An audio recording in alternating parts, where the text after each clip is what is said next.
ನೋಡಿ, ಕಿಚಡಿ ಮಾಡಲಿಕ್ಕೆ ಬೇರೆ ಬೇರೆ ತುಂಬ ವಿಧಾನ ಇರಬಹುದು. ನಾನು ನನ್ನ ಸ್ಟೈಲಲ್ಲಿ ಮಾಡೋದು. ನೋಡಿ, 3 ಬೆಳ್ಳುಳ್ಳಿ ತಗೊಂಡಿದ್ದೇನೆ. ಇನ್ನು ಮಸಾಲೆ ಎಲ್ಲ ಮಾಡುವ 2 ಲವಂಗ. ಇದು ಒಬ್ಬನಿಗೆ ಬೇಕಾದಷ್ಟು ಮಾತ್ರ ಮಾಡ್ತಾ ಇರೋದು ಇವತ್ತು. ಈ ಸ್ಟಾರ್, ಇದಕ್ಕೇನು ಹೇಳ್ತಾರಪ್ಪ ಕನ್ನಡದಲ್ಲಿ, ಒಂದು ಸ್ವಲ್ಪ ಸಾಕು. ಒಂದು ಸ್ವಲ್ಪ ಚಕ್ಕೆ, ಕಾಳು ಮೆಣಸು, ಒಂದು ಸಾಕು ಒಣಮೆಣಸು, ಮತ್ತೆ 1 ಚಮಚ ಕೊತ್ತಂಬರಿ, ಒಂದು ಅರ್ಧ ಚಮಚ ಆಗುವಷ್ಟು ಜೀರಿಗೆ, ಅರಸಿನ ಪುಡಿ ಉಂಟು, ಅದನ್ನು ಮತ್ತೆ ಅಡುಗೆ ಮಾಡುವಾಗ ಹಾಕುವ. ಹಾಗಾದರೆ ಈಗ ಕಿಚಡಿ ಮಾಡಲಿಕ್ಕೆ ಶುರು ಮಾಡುವ. ಮೊದಲು ಸ್ಟವ್ ಆನ್ ಮಾಡಿ ಕುಕ್ಕರನ್ನು ಇಡಿ. 1 ಚಮಚ ತೆಂಗಿನ ಎಣ್ಣೆ ಹಾಕಿದ್ದೇನೆ. ನೀವು ಬೇರೆ ಎಣ್ಣೆ ಬೇಕಾದರೂ ಹಾಕ್ಬೋದು. ತುಪ್ಪ ಹಾಕಿ ಮಾಡಿದರೆ ಇನ್ನೂ ರುಚಿ ಆಗ್ತದೆ. ಎಣ್ಣೆ ಬಿಸಿಯಾದಾಗ ಎಲ್ಲವನ್ನು ಹಾಕುವ. ಎಲ್ಲ ಮಸಾಲೆಗಳನ್ನು ಒಟ್ಟಿಗೆ ಹಾಕುದು. ಮೆಣಸನ್ನು ಸ್ವಲ್ಪ ತುಂಡು ಮಾಡುವ.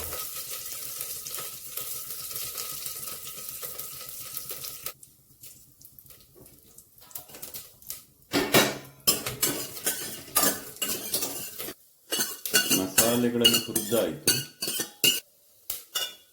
ಇದನ್ನು ಸ್ವಲ್ಪ ಹುಡಿ ಮಾಡ್ತೇನೆ. 3/4 ಕಪ್ ಅಕ್ಕಿ ಮತ್ತು 2 ಚಮಚಗಳಷ್ಟು ತೊಗರಿಬೇಳೆಯನ್ನು ಚೆನ್ನಾಗಿ ತೊಳೆದು ಅರ್ಧ ಗಂಟೆ ನೆನೆಸಿಟ್ಟಿದ್ದೇನೆ. 3.5 ಕಪ್ಪಿನಷ್ಟು ನೀರು ಹಾಕಿದ್ದೇನೆ. ಕಿಚಡಿಗೆ ಸ್ವಲ್ಪ ನೀರು ಹೆಚ್ಚೇ ಬೇಕು. ಆಮೇಲೆ ಹೆಚ್ಚು ಕಡಿಮೆ ಹೇಗಾಗ್ತದೆ ಅಂತ ನೋಡಿ ಕೊನೆಗೆ ಹಾಕುವ. ನೀರು ಕುದಿಲಿಕ್ಕೆ ಶುರುವಾಯಿತು. ಈಗ ಅಕ್ಕಿ ಮತ್ತು ಬೇಳೆ ಹಾಕುವ ಕುಕ್ಕರಿಗೆ.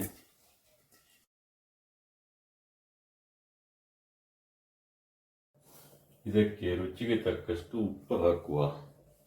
ಉಪ್ಪು ಆಮೇಲೆ ಕಡಿಮೆ ಆದರೆ ಸೇರಿಸಿಕೊಳ್ಬಹುದು. ಆದ ಕಾರಣ ಈಗ ಇಷ್ಟು ಅರ್ಧ ಚಮಚ ಮಾತ್ರ ಹಾಕ್ತಾ ಇದ್ದೇನೆ. ಟೊಮೆಟೊ ತಂದದ್ದಿಲ್ಲ, ಆದ ಕಾರಣ ಟೊಮೆಟೊ ಹಾಕ್ತಾ ಇಲ್ಲ. ಟೊಮೆಟೊ ಹಾಕಿದರೆ ರುಚಿ ಆಗ್ತದೆ.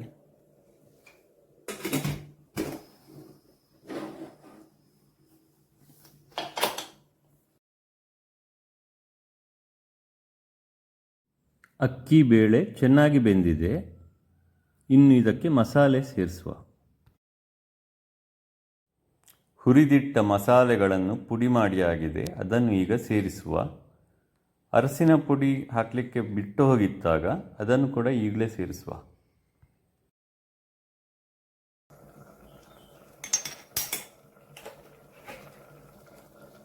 ಕರಿಬೇವು, ಕೊತ್ತಂಬರಿ ಸೊಪ್ಪು,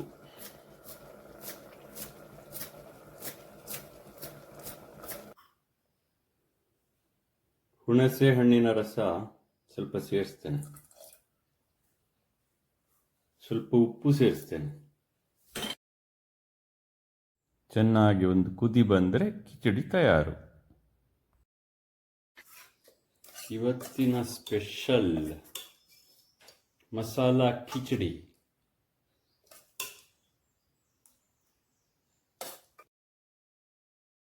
ಜೊತೆಗೆ ಪ್ಯಾಷನ್ ಫ್ರೂಟಿನ ಗೊಜ್ಜು. ಕಿಚಡಿಗೆ ತುಪ್ಪ ಹಾಕುವ. ಮಸಾಲಾ ಕಿಚಡಿಯ ಜೊತೆಗೆ ಪ್ಯಾಷನ್ ಫ್ರೂಟಿನ ಗೊಜ್ಜು.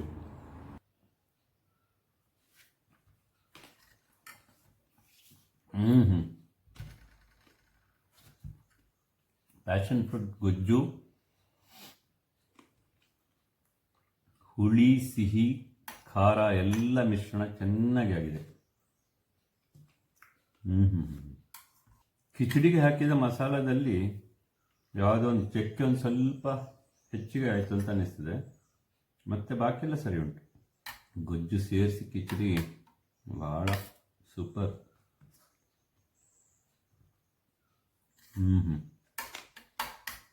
ಉಪ್ಪು ಖಾರ ಸಿಹಿ ಎಲ್ಲ ರುಚಿ ಸರಿಯಾಗಿದೆ. ಪ್ಯಾಷನ್ ಫ್ರೂಟಿನಲ್ಲಿ ಹುಳಿ ರುಚಿ ಅದರಲ್ಲೇ ಉಂಟು.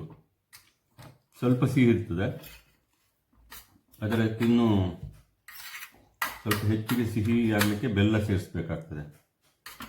ಹಾಗೆ ಹುಳಿ, ಬೆಲ್ಲ ಮತ್ತು ಸ್ವಲ್ಪ ಖಾರ ಆಗಲಿಕ್ಕೆ ಮೆಣಸಿನ ಪುಡಿ ಮತ್ತು ಉಪ್ಪು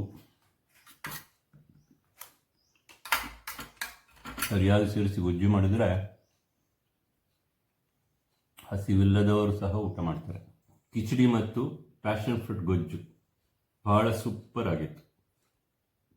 ಹಸಿವಿಲ್ಲ ಅಂತ ಹೇಳಿ ಮಾಡಿದ ಕಿಚಡಿ ಮತ್ತು ಗೊಜ್ಜು ಎರಡೂ ಖಾಲಿ.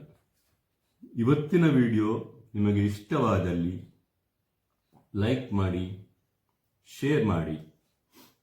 ಚಾನಲ್ಗೆ ಇನ್ನೂ ಸಬ್ಸ್ಕ್ರೈಬ್ ಆಗದೇ ಇದ್ದರೆ ಸಬ್ಸ್ಕ್ರೈಬ್ ಮಾಡಿ. ಧನ್ಯವಾದಗಳು.